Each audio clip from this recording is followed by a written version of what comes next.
নমস্কার, আমি KP astrologer Shri Ratan Shastri. HR অ্যাস্ট্রোলজিতে আপনাদের সকলকে স্বাগত। আজকে একটি ভীষণ গুরুত্বপূর্ণ বিষয় নিয়ে আলোচনা করব। মানব জীবনের যেটা খুবই ইম্পর্ট্যান্ট একটি জায়গা, সেই দশম ভাব, জ্যোতিষের দশম ভাব, অর্থাৎ দশম থেকে কর্ম বিচার করা হয়। মানব জীবনের কর্মভাবটি নিয়ে আজকের এই আলোচনার বিষয়, আজকের ভিডিওর। তো একটি খুবই গুরুত্বপূর্ণ ভাব এটা জ্যোতিষশাস্ত্রে, এবং মানব জীবনেরও বিষয়টি খুবই কর্ম বিচারটা খুবই একটি গুরুত্বপূর্ণ বিষয়। তাই সম্পূর্ণ ভিডিওটা আপনারা দেখবেন। আশা করি আপনাদের সকলের কাজে লাগবে, উপকারে আসবে। কর্ম নিয়ে বর্তমান পরিস্থিতিতে ভারতবর্ষ কেন সারা পৃথিবীতেই করোনা আবহে এবং বেশ কয়েক বছর ধরে চাকরি বা কর্মের ব্যাপারে ভীষণ একটা টালমাটাল এবং খুব দুর্যোগের মধ্যে দিয়ে চলছে। বিভিন্ন দেশের, আমেরিকা থেকে শুরু করে, ব্রিটেন থেকে শুরু করে প্রবাসীদেরকে সব তাড়িয়ে দিয়ে, মানে কাজের জনসংখ্যার তুলনায় কাজের সংখ্যা খুবই কম। সেই জন্য স্থানীয়রা সেই কাজের জন্য আন্দোলন করছে। মানে কর্ম নিয়ে একটা ভীষণ একটা ক্রাইসিসের মধ্যে দিয়ে যাচ্ছে সারা পৃথিবী। ভারতবর্ষ তার ব্যতিক্রম নয়, এখানেও একটা ক্রাইসিসের মধ্যে দিয়েই চলছে। লাস্ট কয়েক বছর ধরে কর্মের ব্যাপারে নতুন প্রজন্মের প্রচুর ছাত্রছাত্রী শিক্ষা লাভ করে বেরোচ্ছে তাদের কলেজ জীবনে বা আরও ঊর্ধ্বতন শিক্ষাগত যোগ্যতা নিয়ে। তারা বিভিন্ন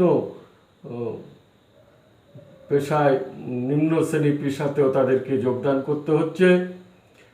তবে ব্যাপারটা কিন্তু কর্মের ব্যাপার বরাবরই এরকম ছিল। জনসংখ্যা বাড়ার সঙ্গে সঙ্গে বেশ কিছু পদও বেড়েছে, কর্মের পরিধিও বেড়েছে, যার ফলে কিন্তু সেটা তুলনামূলকভাবে খুবই কম। আজ থেকে 20-30 বছর আগেও কর্মের ব্যাপারে আমরা যখন দেখেছি, আজ থেকে 20-30 বছর আগে, তখনও কিন্তু কর্মের এই সমস্যা ছিল। কারণ তখনও যত স্টুডেন্ট বা ক্যান্ডিডেট বা চাকরি প্রার্থী বা, কিন্তু সেই তুলনায় কিন্তু কর্মের সংখ্যা খুবই কম ছিল। সবসময় এটা নিয়ে একটা টালমাটাল ছিল, কিন্তু তার মধ্যে দিয়েও বহু লোকের কাজ হয়েছে। এখন দিনকাল পাল্টেছে, কাজের ধ্যান ধারণা পাল্টেছে। তা এই নিয়ে ভয় পাওয়ার কোনো ব্যাপার নেই। অবশ্য পুরো সুরাহা হবে এমন কথা আমি বলছি না, কিন্তু ব্যাপারটা হচ্ছে অনেকেই এর মধ্যে দিয়েই চাকরি পাবে, কর্মলাভ হবে। কিন্তু আজ থেকে 20 বছর আগে যেভাবে চাকরির যে ধারা, পৃথিবী তো পরিবর্তনশীল, সমাজ পরিবর্তনশীল, সব জায়গায় পরিবর্তনশীল। হয়তো এখন অনেক বেসরকারিকরণ হয়ে যাবে, অথবা বেসরকারি সেক্টরেই কর্ম বেশি হবে। এমনিতেও কেন্দ্রীয় সরকার 2004 সাল থেকে চাকরিতে পেনশন তুলে দিয়েছে, এবং সরকারি নিয়োগ তো প্রায় বহু বছর থেকেই বন্ধ আছে।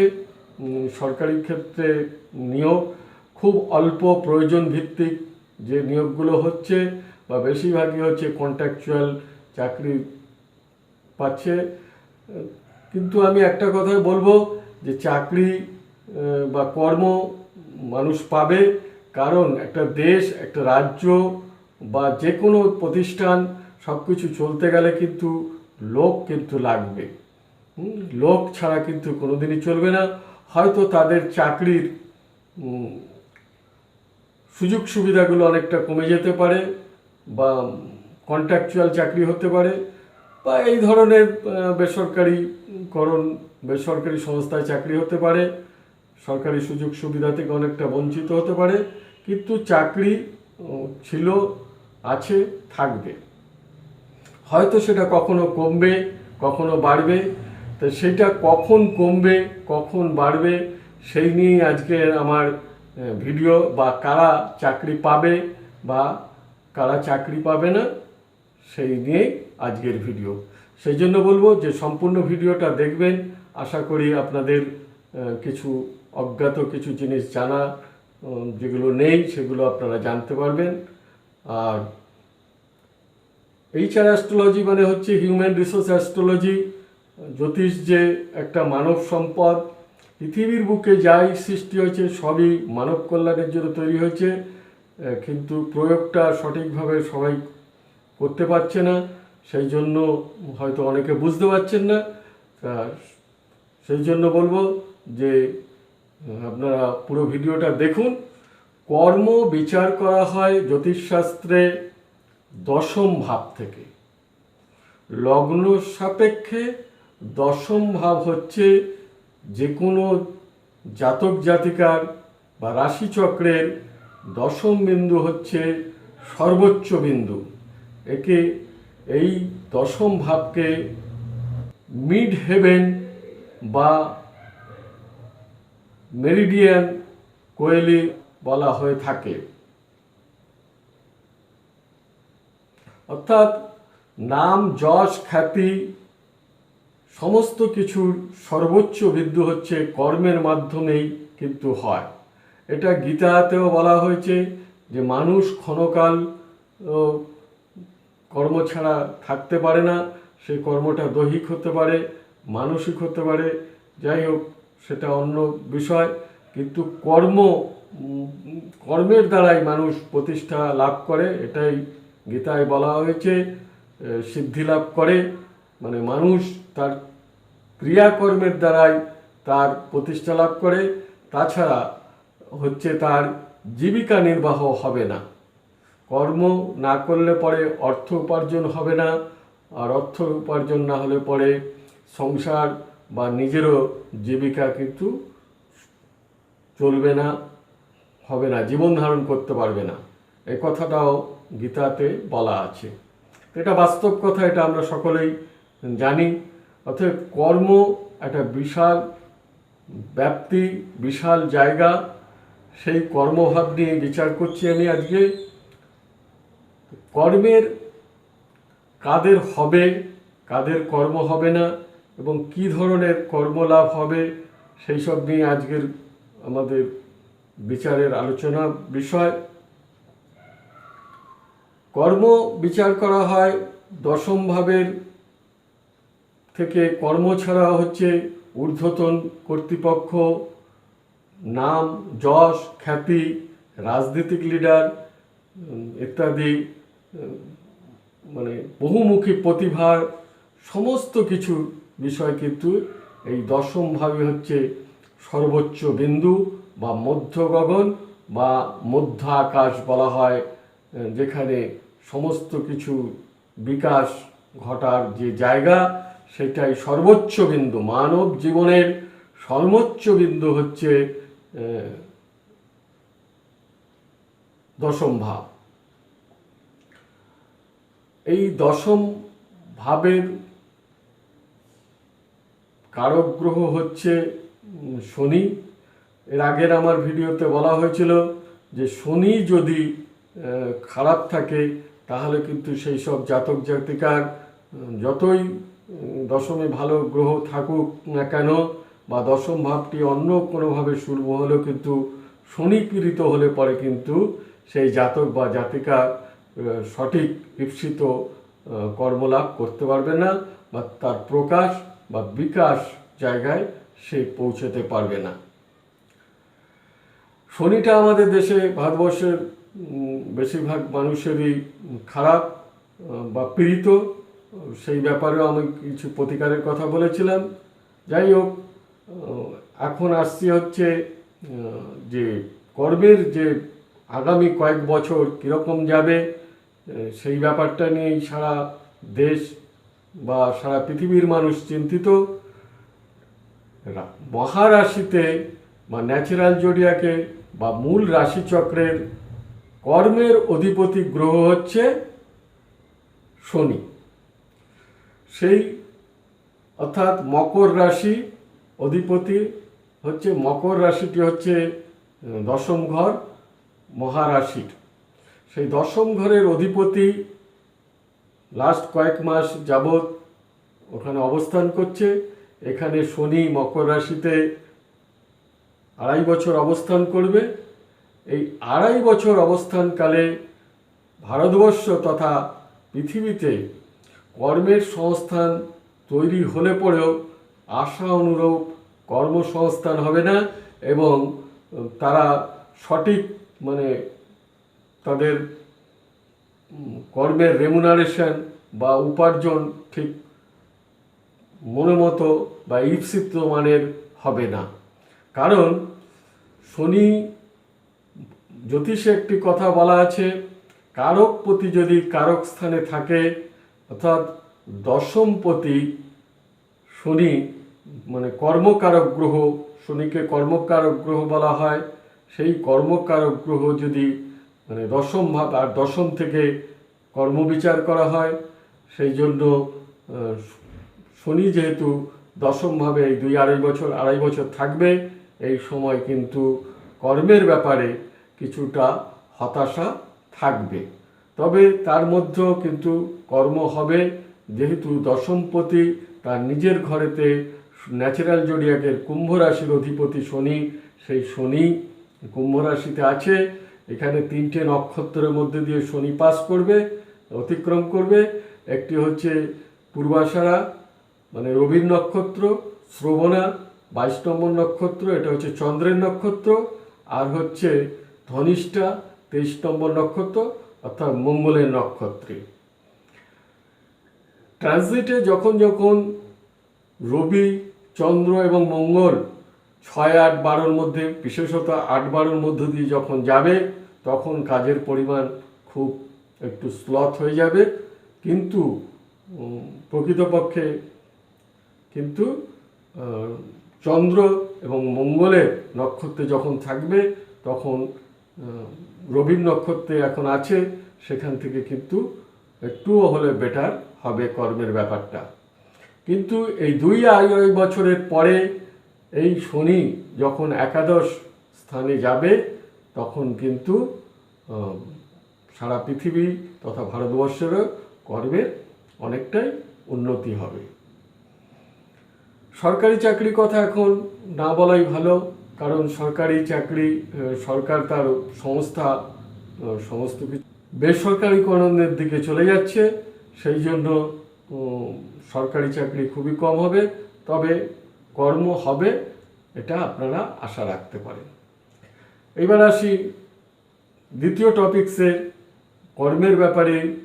যে সমস্ত জাতক জাতিকাদের লগ্ন দ্বিতীয়, ষষ্ঠ, দশম এবং একাদশ ভাবের মধ্যে সমন্বয় হবে এবং এইভাবে তারা চাকরি পাবেন, কর্ম লাভ করবেন, এবং এই সমস্ত ভাবগুলোর মধ্যে যে সমস্ত গ্রহরা সংযুক্ত থাকবে, ভাবগুলি যতটি ভালো হবে, সেই সমস্ত নিরিখেই সেই সব জাতক জাতিকার কর্ম হয়ে থাকে, ততটা ভালো বা শুভ হয়ে থাকে।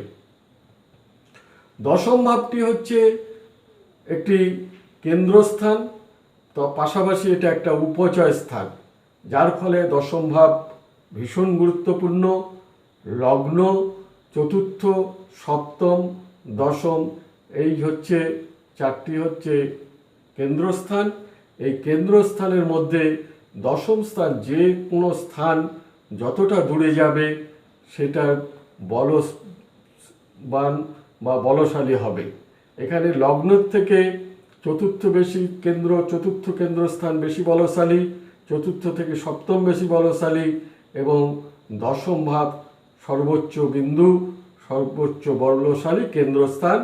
প্লাস পাশাপাশি দশম ভাবের আরেকটি কারকতা হচ্ছে, এখানে হচ্ছে একটি উপচয় স্থান। উপচয় মানে হচ্ছে ক্রমশ যার বৃদ্ধি প্রাপ্ত হয়, সেই স্থানকে বলা হয় উপচয় স্থান।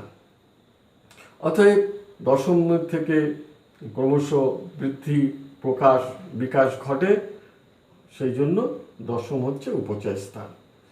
এই দশম ঘরে অনেকে বলে থাকেন দশমে রাহু আছে, দশমে শুভগ্রহ বৃহস্পতি আছে, দশমে চন্দ্র আছে, দশমে শুক্র আছে, অতএব চাকরি হবে। ব্যাপারটা কিন্তু এইরকম নয়। ব্যাপারটা হচ্ছে যে লগ্ন দ্বিতীয়, ষষ্ঠ, দশম এবং একাদশের যদি সমন্বয় বা সংযোগ না ঘটে, সেই বা দশা যদি পারমিট না করে, সেই জাতক জাতিকার কিন্তু কর্মলাভ বা চাকরি হবে না। সেটা সরকারি হোক আর বেসরকারি হোক, যে কোনো চাকরির ক্ষেত্রে তাদের অসুবিধা আসবে। অতএব সর্বপ্রথমেই দেখতে হবে যে এই সমন্বয়টি হয়েছে কিনা। এই সমন্বয়ে লগ্নকে কেন না হয়? লগ্ন হচ্ছে জাতকের মস্তিষ্ক, জাতকের দৈহিক বলাবল, জাতক নিজে। অতএব লগ্নকে অবশ্যই নিতে হবে। দ্বিতীয় ভাব হচ্ছে অর্থ উপার্জন, দ্বিতীয় থেকে জ্যোতিষে অর্থ বিচার করা হয়। ষষ্ঠ থেকে হচ্ছে শ্রম করার অধিকার, শ্রম করার ক্ষমতা, বা দশমের কেন্দ্রস্থান হচ্ছে ষষ্ঠ স্থান। আর দশম তো নিজেই কর্মস্থান, বিকাশ স্থান, প্রকাশের স্থান। আর একাদশ হচ্ছে সমস্ত কাজের সাফল্য স্থান। অতএব এই ভাবগুলোর যদি সমন্বয় না হয়, তাহলে কিন্তু সেই জাতক বা জাতিকার কর্মলাভ হবে না, হয় না। এখন দশমে যদি শুভ গ্রহরা থাকে, সেক্ষেত্রে শুভ ফল দিয়ে থাকে। এবং যদি চন্দ্র, বুধ, শুক্রের মতো গ্রহরা থাকে, তাহলে অল্প বয়সে বা চন্দ্রের দ্বারা, এইগুলো চন্দ্র এবং শুক্র হচ্ছে মহিলা কারক গ্রহ, অতএব কোনো মহিলার দ্বারা বা নিজের স্ত্রীর দ্বারা বা যে কোনোভাবে তাদের দ্বারা একটা সহযোগিতার মাধ্যমে চাকরিটা হয়।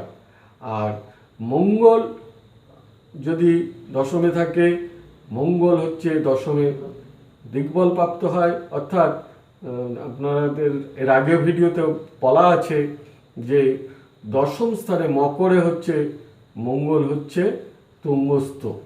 সেই কারণবশত যে কোনো লগ্নের সাপেক্ষে দশমে মঙ্গল থাকলে পরে সেই মঙ্গল কর্মের ব্যাপারে ভীষণ শুভ ফল দিয়ে থাকে। এবং দশমে রবিও হচ্ছে দিগ্বলপ্রাপ্ত গ্রহ, অর্থাৎ রবিও এখানে শুভ ফল দিয়ে থাকে। নাম যশ হয় কর্মের দ্বারা, যে কোনো কর্মের দ্বারা রাজনৈতিক লিডার হয় এইসব ব্যক্তিরা, বা চন্দ্র থাকলে পরেও তারা রাজনৈতিক ব্যক্তি হতে পারেন, বা সরকারি চাকরি হয় দশমে যদি চন্দ্র থাকে। অর্থাৎ দশম হচ্ছে মধ্য গগন, মিড হেভেন বা মেরিডিয়ান কোয়েলে বলা হয়। সেই মধ্য রেখায় বা মধ্য গগনে রবি যথেষ্ট প্রখর হয়, যথেষ্ট শক্তিশালী হয়। সেই অর্থে দশমে চন্দ্র কিন্তু, এই দশমে রবি কিন্তু ভীষণ শুভ ফল দিয়ে থাকে এবং নাম যশের কারক হয়ে থাকে এবং যথেষ্ট প্রতিষ্ঠা লাভ হয়ে থাকে। ঊর্ধ্বতন কর্তৃপক্ষের থেকে সহযোগিতা পেয়ে থাকে। আর দশমে যদি বৃহস্পতি থাকে, সেই বৃহস্পতি শুভ ভাবস্থ হলে পরে চতুর্থে দৃষ্টি দেয়, অর্থাৎ শিক্ষকতা লাইনে বা ম্যানেজমেন্ট লাইনে বা বস বা যোগাযোগ সংক্রান্ত ব্যবস্থায় তারা কিন্তু চাকরি করেন বা ঊর্ধ্বতন হায়ার পোস্টে উচ্চ পদে আসীন হন। এবং এদের ধর্মের প্রতি, ধর্ম প্রতিষ্ঠানেও এনাদের চাকরি হতে পারে, যেহেতু বৃহস্পতি ধর্মকারক গ্রহ। সেই জন্য নবম ভাবের কারক গ্রহ হচ্ছে বৃহস্পতি এবং পূর্বজন্ম বিচার করা হয়। সেই জন্য বৃহস্পতি যদি এই ভাবের সাথে যুক্ত হয়, তাহলে কিন্তু খুবই শুভ হয়।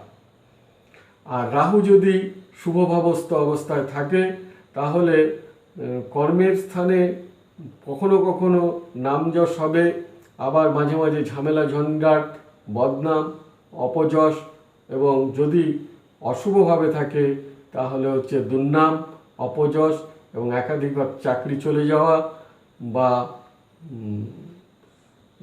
মানে কর্মহানি ঘটতে পারে। আর্থিক তছরূপের এর সাথে যদি বুধ যুক্ত হয়ে দ্বাদশের সাথে যুক্ত হয়, আর্থিক তছরূপের দায়ও কিন্তু তাদের চাকরি চলে যেতে পারে। এছাড়া বুধ যদি দশমভাবে থাকে তাহলে বুধ হচ্ছে যোগাযোগের কারক গ্রহ, বুধ হচ্ছে প্রতিষ্ঠার কারক গ্রহ, অতএব অ্যাকাউন্টেন্সির কারক গ্রহ এবং আইনজ্ঞের কারক গ্রহ। অনেক কর্মস্থানে কিন্তু আইনজ্ঞ হিসাবেও অনেকে কর্ম দিয়ে থাকে, কর্মপ্রাপ্তি হয় ক্যাট, স্যাট ইত্যাদি জায়গাতে, বা আরও অনেক ছোটোখাটো কোম্পানি, প্রাইভেট কোম্পানিতেও হিসাবে অ্যাকাউন্টস ডিপার্টমেন্টের কাজকর্ম বা যোগাযোগ ব্যবস্থার সাথে যুক্ত কাজকর্ম। তো এই ছিল হচ্ছে আজকের ভিডিও।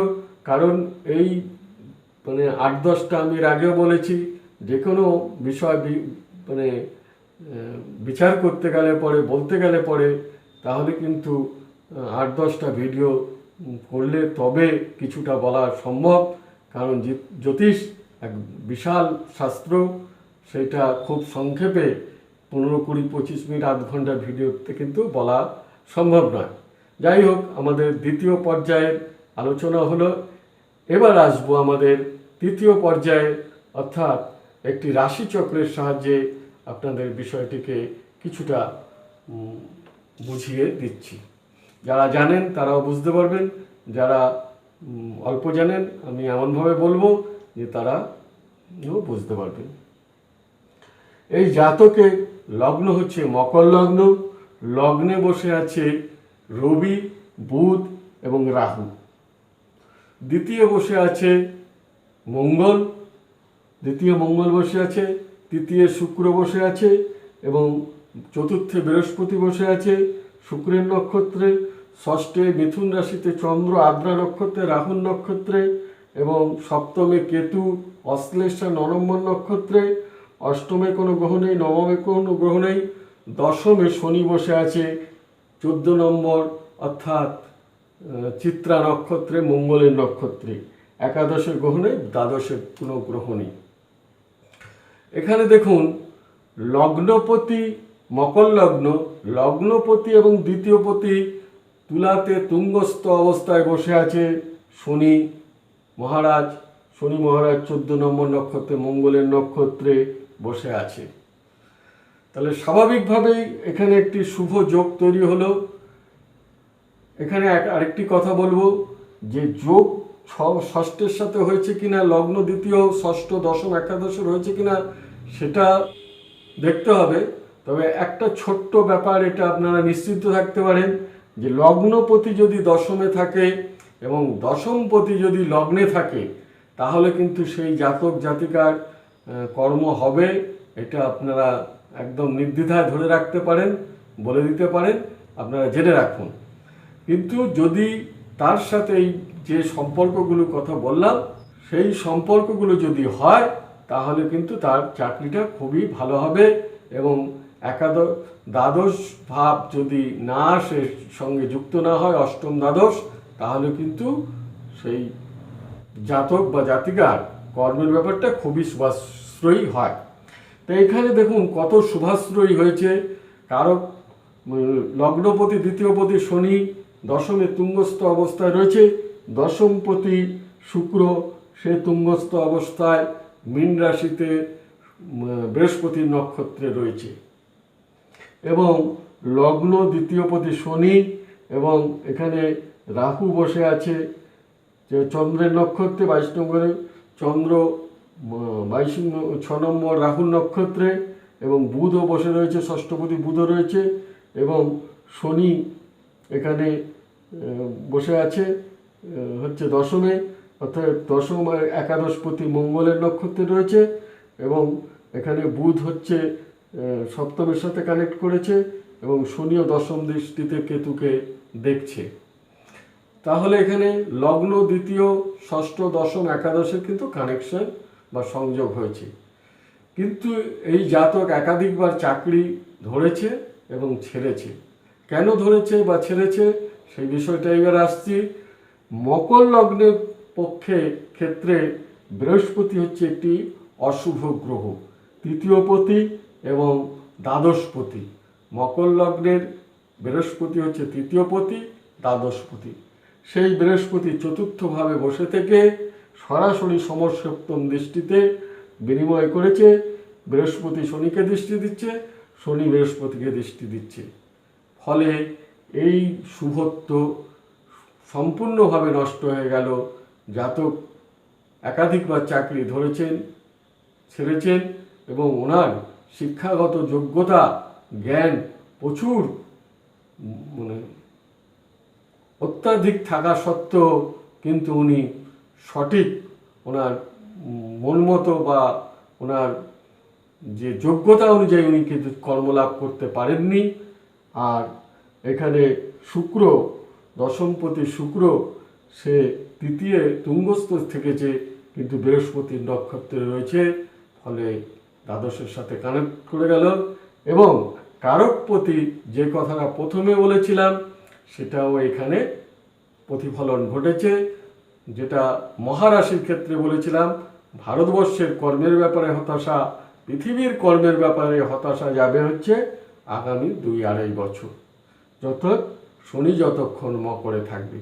এই জাতকের ক্ষেত্রেও কারকপতি, দশম ঘরের অধিপতি, দশম কারক গ্রহ হচ্ছে শনি, কর্মকারক গ্রহ শনি। সেই শনি দশমে বসে রয়েছে, তুঙ্গস্থ অবস্থায় বসে রয়েছে। কিন্তু তথাপি উনি যে যতটা ফল চাকরিতে পাওয়ার কথা ছিল সেটুকু উনি পাননি, কারণ বৃহস্পতির সংযুক্ত হওয়ার ফলে। তো এই ছিল আজকের আমার ভিডিও। আশা করি ভিডিওটি আপনাদের ভালো লেগেছে। যদি কিছু বোঝাতে পারি বা কিছু যদি ভালো লাগে তাহলে একটি শেয়ার, লাইক করবেন এবং অন্য বন্ধুবান্ধব পরিচিত জনেরা যাতে দেখতে পারে তার জন্য শেয়ার করবেন। আর সর্বোপরি যারা আমার চ্যানেলটিকে সাবস্ক্রাইব করেননি তাদের অনুরোধ করব আমার চ্যানেলটিকে সাবস্ক্রাইব করবার জন্য। এই বলে সকলের সামগ্রিক শ্রীবৃদ্ধি ও সুস্বাস্থ্য কামনা করে আজকের ভিডিও এখানেই শেষ করছি।